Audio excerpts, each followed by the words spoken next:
Bacteria तो सुना है, क्या केमोसिंथेटिक बैक्टीरिया पता है? अगर नहीं पता तो कॉपी पेन ले लो, चलते हैं केमोसिंथेटिक बैक्टीरिया पढ़ने। So ready? Let's discuss chemosynthetic bacteria. Introduction. What is chemosynthetic bacteria? The basic definition is these are the group of bacteria that synthesize their own food and get energy from oxidation of certain inorganic chemicals. As they synthesize their own food from some inorganic chemicals, they are also known as chemoautotroph. They obtain energy from chemical reaction is exothermic. So basically chemosynthetic bacteria एक सब group है autotrophs के। मतलब अगर autotrophs का मतलब क्या होता है, जो लोग अपना खाना खुद बनाते हैं in simple words. So autotrophs are of two types, that is photoautotrophs and chemoautotrophs. जो सनलाइट के प्रेजेंस में क्लोरोफिल में अपना खाना खुद बनाते हैं उनको बोलते हैं फोटो ऑटोट्रॉप्स, उन्हें लाइट की जरूरत पड़ती है। ठीक उसी तरह जो लाइट के बिना कुछ इनऑर्गेनिक केमिकल से अपना एनर्जी लेते हैं उन्हें बोलते हैं कैमो ऑटोट्रॉफ्स। सो जो रिएक्शन ये लोग परफॉर्म करते हैं वो होता है exothermic reaction. Habitat, extreme environment. Which bacteria are often found in environment where light is absent, such as deep sea, hydrothermal vent, cold seeps, sulfur-rich springs, underground environment. They can survive in extreme condition of temperature, pressure and acidity. देखा जाए तो ये बिल्कुल ही अलग है फोटोट्रॉप से। अगर अलग हैं तो कुछ स्पेशल बात हुई होगी तभी ये अलग हुए हैं।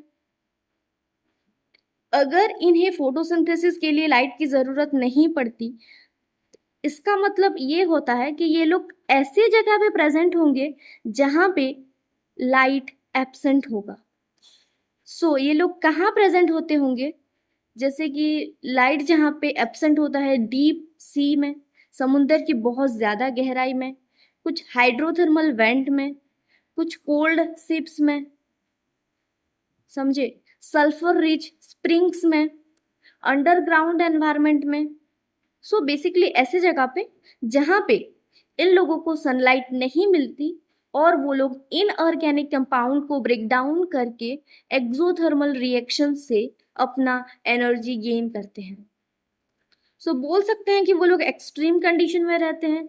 वो जगह एक्सट्रीम टेम्परेचर कंडीशन हो सकता है, एक्सट्रीम प्रेशर कंडीशन हो सकता है, एसिडिक कंडीशन हो सकता है।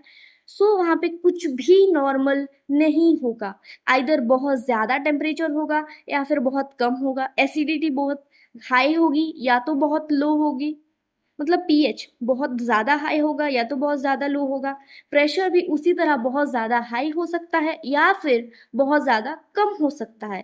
So this are some extreme conditions where chemosynthetic bacteria are found. Then types. There are various type of chemosynthetic bacteria. One, sulfomonas, hydromonas, pheromonas, methanomonas and nitromonas. सो एक एक करके discussion करते हैं क्या क्या होते हैं। सल्फोमोनास, इन्हें हम सल्फर बैक्टीरिया के नाम से भी जानते हैं। They get their energy by the oxidation of hydrogen sulphide H2S into sulfuric acid. Example, Thiobacillus and Vagiota. Here you can see the reaction. CO2 plus H2S gives CH2O plus H2O plus 2S plus energy. Energy release हो रहा है कब? जब hydrogen sulphide reaction कर रहा है CO2 के साथ। Okay, and 3CO2 plus 2S plus 8H2O gives 2H2SO4 plus 3CH2O plus 2H2O। Two step reaction है जहाँ पे एनर्जी मिलेगा उसको, H2SO4 मिलेगा, H2SO4 में कन्वर्ट होगा हाइड्रोजन सल्फाइड किसके साथ रिएक्शन करके? CO2 के साथ रिएक्शन करके, और एनर्जी मिलेगा। Then hydromonas, they are also known as hydrogen bacteria. They convert hydrogen into water.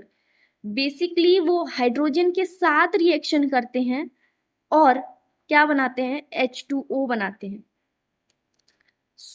यहाँ पे रिएक्शन होता है हाइड्रोजन और ऑक्सीजन के बीच और बनाते हैं H2O और एनर्जी रिलीज करते हैं. सिंगल स्टेप रिएक्शन है.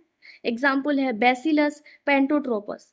1 मिनट, यहाँ पे ये लोग रिएक्शन करते हैं ऑक्सीजन के साथ, मतलब इन्हें ऑक्सीजन की जरूरत पड़ती है. तो क्या हम इन्हें एरोबिक बोल सकते हैं?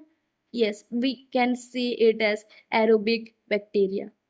ठीक उसी तरह यहाँ पे CO2 की जरूरत पड़ रही है, ऑक्सीजन की जरूरत नहीं पड़ रही है, तो क्या हम इन्हें एनएरोब्स बोल सकते हैं? Yes, they are also known as anaerobes. Then pheromonas or iron bacteria, they get their energy by the oxidation of iron compounds. नाम से ही पता चल रहा है, into ferric forms. Iron compounds को वो फेरिक फॉर्म में चेंज करके अपनी एनर्जी लेते हैं. एग्जाम्पल लेप्टोथ्रिक्स, इन्हें भी अपने फेरिक फॉर्म्स को ऑक्सीडाइज्ड करने के लिए ऑक्सीजन की जरूरत पड़ रही है. इन्हें भी हम बोल सकते हैं ऑक्सीजन डिपेंडिंग और aerobic bacteria. FeCO3 plus O2 plus 6H2O gives 4FeOH whole 3 plus 4CO2 plus energy. Then methanomonas, which are the methane bacteria. Which bacteria get their energy by the oxidation of methane into water and carbon dioxide. Basically ये लोग अपनी energy लेते हैं किस चीज से? Methane से. ये लोग डिपेंड करते हैं मीथेन पे. तो जहाँ पे मीथेन की अमाउंट ज़्यादा होगी और लाइट एब्सेंट होगा, वहाँ पे हमें मिलेंगे मीथेन बैक्टीरिया और मीथेनोमोनास. तो वो लोग क्या करते हैं, मीथेन को ऑक्सीडाइज्ड करते हैं और बनाते हैं water and carbon dioxide, and energy जो रिलीज होगी उसे वो लोग गेन करते हैं. देन नाइट्रोमोनास और nitrifying bacteria, they get energy by the oxidation of amino and nitrogen compounds into nitrate. NH3 plus O2 gives nitromonas. In presence of nitromonas gives H2O plus HNO2 plus energy, and NO2 plus oxygen gives NO3 minus plus oxygen in presence of nitrobacter. Example में लिख सकते हैं nitrosomonas and nitrobacter, they are nitrifying bacteria. वो लोग amino और nitrogen compound को, पहले ammonium को ऑक्सीडाइज्ड करके अपनी एनर्जी लिया किसने? नाइट्रोमोनास ने. और दूसरे कंडीशन में नाइट्रोजन ऑक्साइड को ऑक्सीडाइज्ड करके अपनी एनर्जी लिया किसने? नाइट्रोबैक्टर ने. Main factor here is oxidation. किस कंपाउंड का? एमिनो और नाइट्रोजन कंपाउंड्स का. अगर ये प्रेजेंट है एनवायरमेंट में तो कुछ ना कुछ रोल होगा इनका. What is the role? They play very important role in ecosystem. They are the primary producer of ecosystem where light is absent. एक बात बताओ, जहाँ पे लाइट है वहां पे तो प्लांट्स, हायर प्लांट्स कर लेंगे फोटोसिंथेसिस, लेकिन जहाँ पे प्रेजेंट नहीं है लाइट, वहां पे कोई रह सकता है अगर केमोसिंथेटिक बैक्टीरिया को हटा दिया जाए तो? आंसर होगा नो. क्या हम उन्हें बोल सकते हैं प्राइमरी प्रोड्यूसर्स ऑफ ऐसे इकोसिस्टम जहाँ पे लाइट एब्सेंट हो? यस. उनका काम वही होता है जहाँ पे लाइट एब्सेंट होती है, वो लोग वहां पे भी ऑटोट्रॉप्स की तरह अपना खाना बना सकते हैं, एनर्जी ले सकते हैं. They are the primary producers of such ecosystem where light is absent. For example deep sea hydrothermal vent. Then they take part in nitrogen cycling through. कौन सा बैक्टीरिया? नाइट्रोमोनास. क्या हम बोल सकते हैं वो सल्फर साइकिल में भी लेंगे पार्ट? Yes, sulphur bacteria. यहाँ पे हमने देखा था सल्फर बैक्टीरिया, सल्फोमोनास, वो ले सकता है टेक पार्ट सल्फर साइकिल में भी.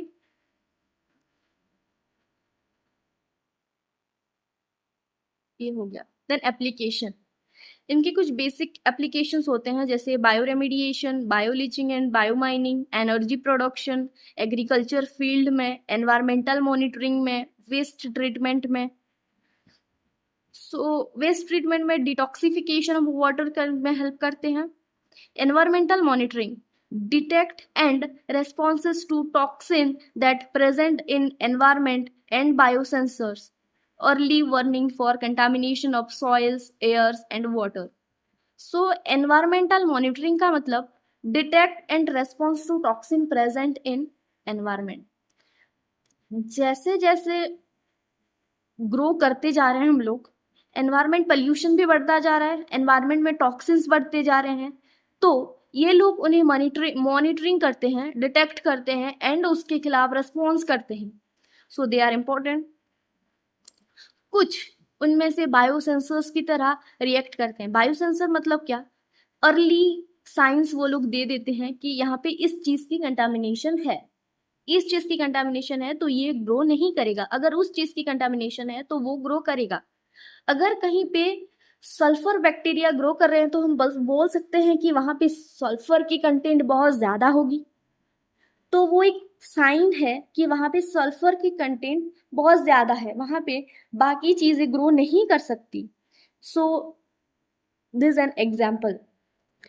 ठीक उसी तरह वो एग्रीकल्चर फील्ड में भी उनका काम होता है, सॉइल की फर्टिलिटी को इंप्रूव करते हैं, नाइट्रोजन साइकिल में टेक पार्ट करते हैं, कुछ कुछ जगह पे बायोपेस्टिसाइड्स की तरह भी एक्ट करते हैं। Energy production, improve soil fertility, hydrogen fuel की तरह यूज कर सकते हैं, जैसे हाइड्रोजन बैक्टीरिया हुआ। Bio leaching and biomining, extract metals from its core. बहुत सारे बैक्टीरिया ऐसे होते हैं जो उन्हें चाहिए वो मेटल्स, लेकिन वो अगर उसके ओर के फॉर्म में है तो वो उसे एक्सट्रैक्ट करेंगे देन यूज करेंगे। सो हम उसे हमारे यूज के लिए भी यूज कर सकते हैं।